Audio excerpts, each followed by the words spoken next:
Hello America, I hope you're doing well. Welcome to my review of 90 Day the Other Way, season 2, episode 19 and 20. Just got back from the car shop. It's becoming pretty evident that I'm probably gonna have to buy a car. That is not this car, but yeah, so that's really cool. um I'll talk to the mechanic some more and see what my options are as far as how long I can have my Alejandro and how long he can be good for me. But it's just looking like. Also, I want to let y'all know that I make jewelry. My eyebrows probably look messed up, but I make jewelry. You can get custom pieces, custom chokers, custom necklaces. I have studs, I have earrings. I bought some more stuff due to my school and to my car. I haven't been doing anything as far as business, but yeah, check out my website. You can check out Etsy, or you can check out Miiria platform. You get $1 off if you shop at Miiria, because it is a black owned platform and I am a black. So let's get started. No, let's talk about Devin and Jihoon. Devin had a miscarriage, and Jihoon said that this is an opportunity for him to be a better man, so he's being really nice to her. So his mother comes over and they go to a museum. They've been spending more time with one another since she had her miscarriage, and Jihoon's mother says that, I think that you're really courageous, and they have a good moment. And then in the next episode, her mother and father and sister are coming for their wedding, and Devin says something that's really weird to me. I need my mother to like him, or I don't know if I'm going to be able to do this. Girl, you're married to this man and you have a child. Like, what your mama gonna say at this moment right now? What is your mother going to say? And I think Devin is done with the TLC franchise. I really don't care. I really don't care. I'd like to keep up with Jihoon. Jihoon looked so posh when he had on his tan sweater and his hair was like that, and I was like, oh, he looks very posh. He looks very posh. Anyway, let's talk about Tim and Melissa. They are, in that tiny car going to pick up 2 adults with luggage. His mother and his aunt are coming, and Robin is his mother, very anxious to discuss what happened last time they were all together. They all get there. Then Melissa's like, yo, I'ma leave. Bro, when I tell you, both of them are very passive aggressive. She was like, well, I think it'd be more comfortable for y'all if I left. And she was like, that's really nice of you. That's really considerate and thoughtful. And I'm like, both of y'all hate one another. Well, they say that they don't hate one another. Tim agrees that Melissa does have the right to feel some sort of way, since you've threatened to call the police on her while she's here on a visa, or while she's a foreign person in a foreign land and you're here trying to call the police on her. So they all go out to the local market, and Robin says that Colombia is very beautiful, and they only talk about the crime and everything. I ain't gonna say what I was about to say. Anyway, so they all sit down, they have their discussion. Robin nor Melissa says sorry, but they say, I care for you as well, you're cool, no, you're cool. And they are cool with one another.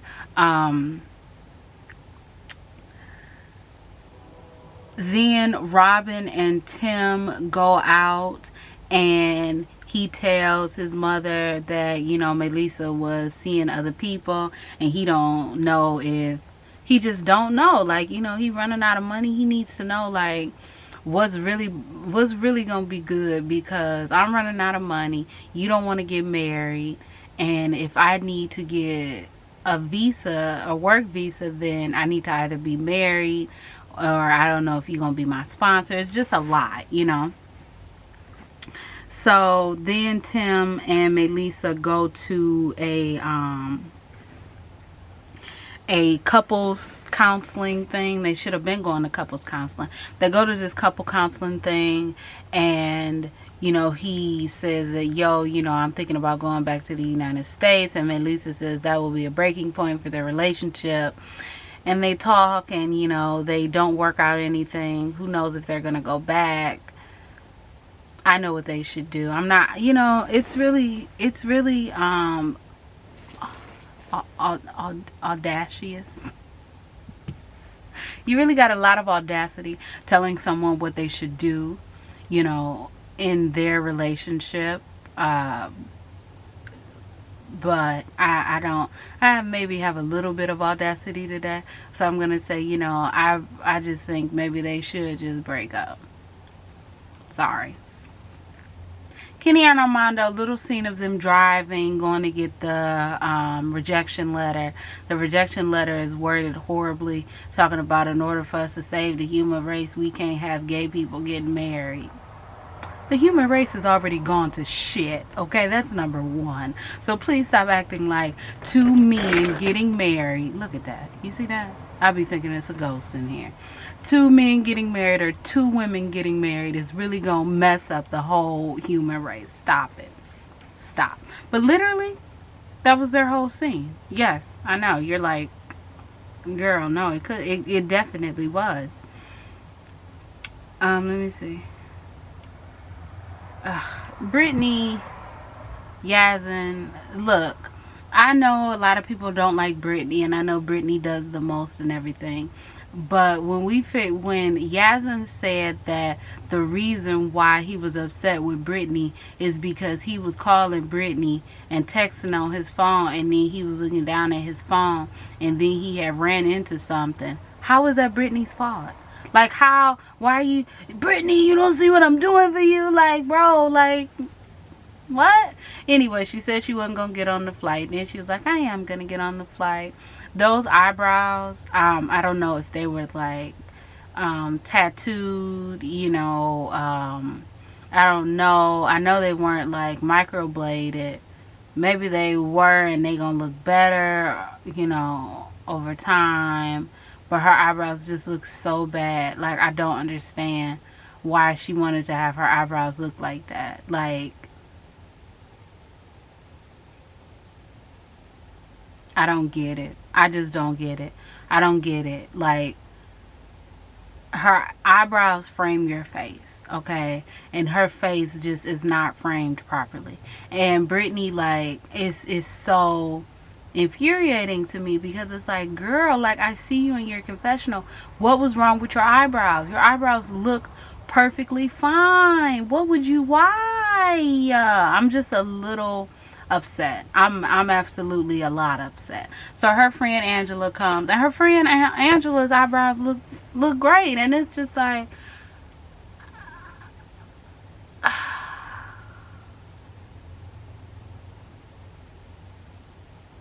I mean, it's like, what can she do to fix her eyebrows now? So if you, her friend, like, oh, bro, like, oh, your eyebrows, like, what'd you do to them? I got them temporary tattooed. Oh, how long it last? 2 months. Well, I can't say nothing, because she gonna have that for 2 months. Anyway, Angela get there, and Angela like, yo, what's up?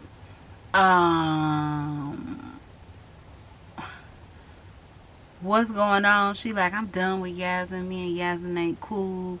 Yazin FaceTimes her, and he like, Brittany, I'm done. And she like, I'm done too. And so they both done, and Angela is like, maybe y'all should talk. And she like, I don't want to talk. And, you know, it's just a lot.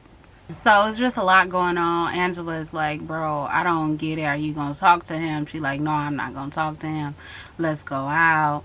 Then she got her cleavage out, and Angela is like, you going to wear something else? And then she put on this man jacket. I'm not going to believe that that was her jacket in any way, shape, or form of the word. And then somebody said that she was sin.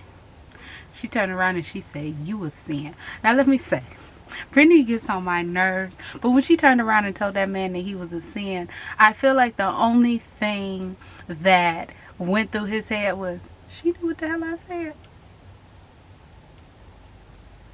She was like, oh yeah, I understand what Yasmin means. All of these people looking at me, you know, I feel really uncomfortable. So they go and they have some rum. It ain't had no ice cubes in it.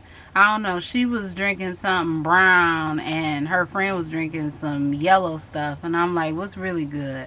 Now some rum. Is it rum? Now I'll do rum and pineapple juice. Rum and pineapple juice smacks, okay? If you get vodka and you get like New Amsterdam, green apple, get that with Simply Lemonade. Don't get the Aldi's lemonade. I love Aldi's, but that Aldi's lemonade don't be slapping, bro. So, you know, get the Simply Lemonade if you got green apple vodka, you know, or if you got some vodka. But if you got rum, get you some pineapple juice, okay? And just delicious. Anyway, I need me a drink. Like, you know, I be drinking wine and everything. Anyway, moving on. So then they drinking, and then she's talking about how she want him to just understand that this is really serious and she needs him to be serious. And Angela's like, wow, I've never, you know, heard you be so like calm talking about it. And she like, yeah. And so she's like, you know, I think you should talk to Yasmin about this. And she's like, yeah. So she calls Yasmin and she's like, I can't be mad at you. And he's like, I miss you. And she's like, I miss you that. And then they meet up. But look, let me say something. Yasmin is full of caca, boo-boo, okay? Feces, okay? Excrement, okay? Fertilizer. He's full of it. He said, when they got into that shop, he was like, yeah, we could wait a year to get married. Yeah, we could do this. No, I don't need you to convert. And she was like, cool. So Angela was like, whoa, girl, he don't sound like, you know, anything that you had said he was, you know, acting like. And she was like, yeah, but I'm going to take it with a grain of salt. Why did she go over his house the next day? And he said, yeah, you know how, like I said, I was cool with us waiting a year to get married. I'm not cool with that. It needs to be like a month. Okay. And I'm yeah, like, okay, like, why didn't you say that last night? I said it because I didn't want to lose everything. So you lied to get something, and now you have to deal with the consequences of lying. It's hilarious. Anyway, he does not care if she converts, you know, but they need to get married. And then he's like, you know, I want to explain to you how dangerous it is. And he said something that I didn't really understand what he meant as well. So instead of pulling out the good old Google Translate, no, of course not. We need to go sit down with a person so the person can translate how extremely dangerous it is for me to be in this situation. Okay, cool. I'm glad that you need to do that. Ariella and Binyam. Ariella can look very menacing at times. When she smiles, and she be like really smiling, but she be mad, she be looking menacing. Let me tell you something. I really could go through everything, you know, and dissect it one by one. His sister Wish. Why would you bring up the fact that foreigners be at the club and you know he like foreigner women? But she wasn't the one who brought it up. The friend, Artemis, that's not his name, Artemis had brought it up. Artemis was like, well, you know he liked them foreign women. And then Wish jumped in. So I was like, why you ain't got no smoke for Artemis? That's not his name. When Artemis Arvel, I don't know that man's name. I'm gonna call him Artemis. When Artemis is the one who said something, I said they're messy, both of them, okay? You can't tell me that they didn't leave her house and start kikiing with the mess that they caused. You remember, I can't remember her name, but you remember on Flavor of Love when the girl had came to Hottie? No, is it Hottie? Her name is probably not Hottie. You know, the one who microwaved the chicken. She had came to her and she was like, have you seen my dress? And she was like, no, I haven't seen it. And then she went and she started laughing like that because she had taken the dress. That's what I feel like they did. So Ariella, first of all, Ariella did not invite them over. Binyam invited them over because he had sensed that she was, feeling a little bit alone. And although the sentiments are really nice, don't invite nobody over to my house and not tell me. And then they show up and I gotta sit there on the couch and be looking at them in their face. And then they say something that I don't want to hear and I gotta tell somebody off. And now you mad at me because I haven't told your sister off. I done told your sister and Artemis off, and now I'm the bad guy, Chun-Li. Anyway, so she, Wish and Artemis puts doubt into Ariella's head. So Ariella is like, let me see your phone. Let me see your phone. She's snatching the phone. But let me tell you something, okay? Let me tell you something right now. Look, she shouldn't have snatched the phone. I get it. I understand. But when he said, I have a message, let me check it. Do you think I'm stupid? Like, what do you mean you have a message? Let me see your goddamn phone. Like, he said, it's my phone. What are you talking about? Let me see your phone immediately. So she takes the phone. This is also the day that her parents are coming. And she was kind of getting on my nerves talking about, you should be. What she say? What did she say? You should be nervous. You should be nervous because my parents are a big deal. Like, girl. You should call my father Dr. Weinberg. Bingham went there, called that man Dr. Weinberg. Her mama said, what? Why you call him Doctor? Call him Fred. He was like, bro, I'm just call me Dad, call me Fred. Why you calling me Dr. Weinberg? Like, I don't understand. Anyway, I like Ari's mother. I thought Ari's mother was going to get on my nerves, but when they went and they sat down and they met with his family.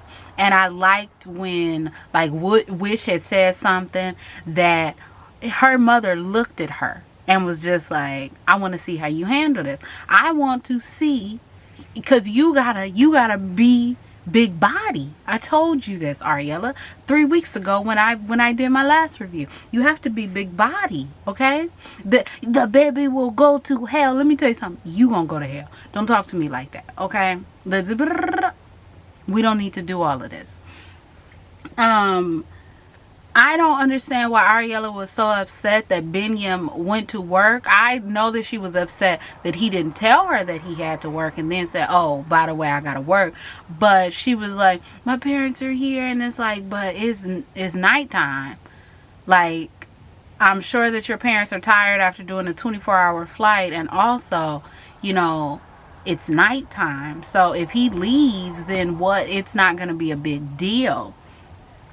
So, they go out and they're talking about, like, how they go to see their apartment. And when he was like, I sometimes can make $400 or $500. And then her parents are like, yeah, well, you need steady income. And I was like, that seems, it doesn't seem as though he said 1 month I make nothing.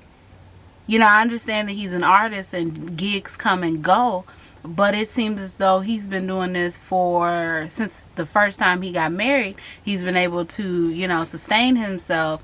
And yeah, but they're like, they'll be able to help, and they think that she needs a bigger place and all of that. But look, if y'all want her to live where the expats live, where it's like $1,600 a month, then you gonna have to help, okay? If I'm bringing home $600 a month, and I know Ariella does her freelance writing, and I know that she just had a baby, so she can't be writing right now. Okay, so what was I saying? I know that Ariella does freelance writing, so I know that she has a baby, and I know that she's doing that. She's being a mother, a new mother. But, like, we need all hands on deck, because they talking about this place is too small. I mean, like, what do you mean? The baby's a baby, and I know they was talking about the stuff that they brought, But look, this gonna have to suffice for right now. So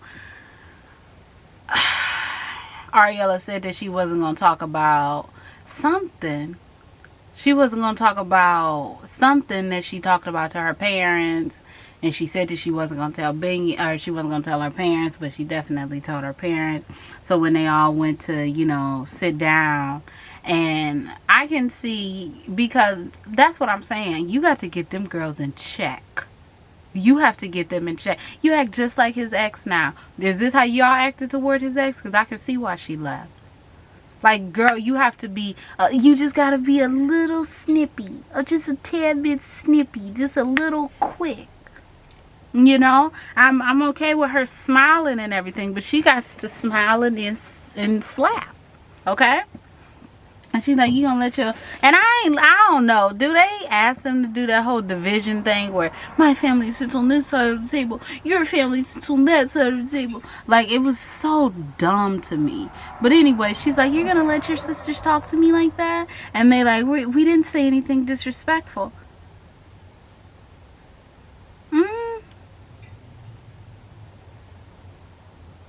You're right. You didn't say anything disrespectful. I just didn't like it. And I don't know. I feel like you have to ask, what was the point of saying that? You act just like his ex. What's the point of saying that? And then the comical thing about it was his sister was like, she treats him just like a baby. Wow. The man whose nickname is Baby. Anyway, I don't want my camera to die, so only reason why I kept Submit and Jenny for last is because, y'all, look at me in my eye.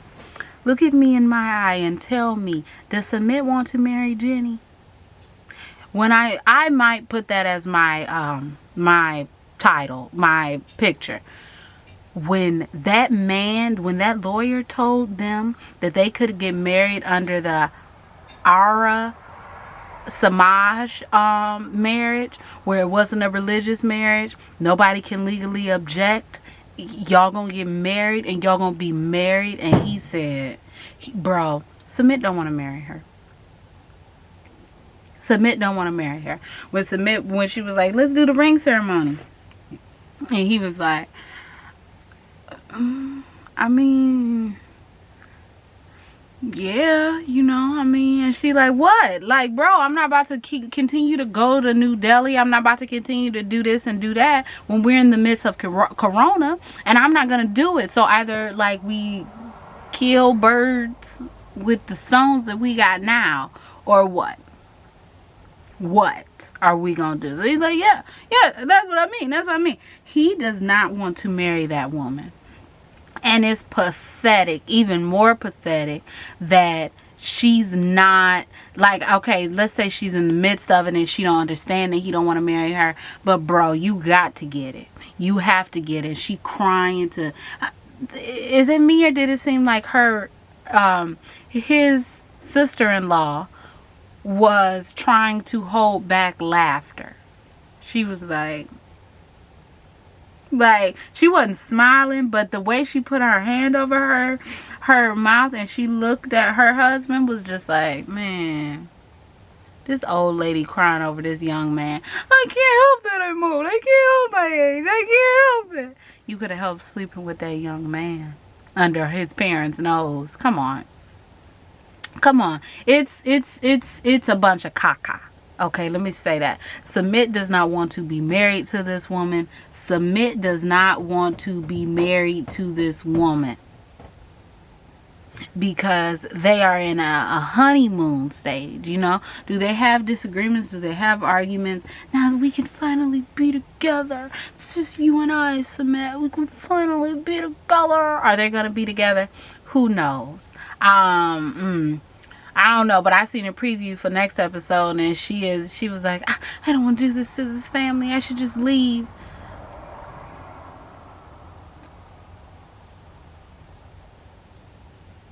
That man don't want to be married to her. That man don't want to be married to her. That man don't want to be married to her.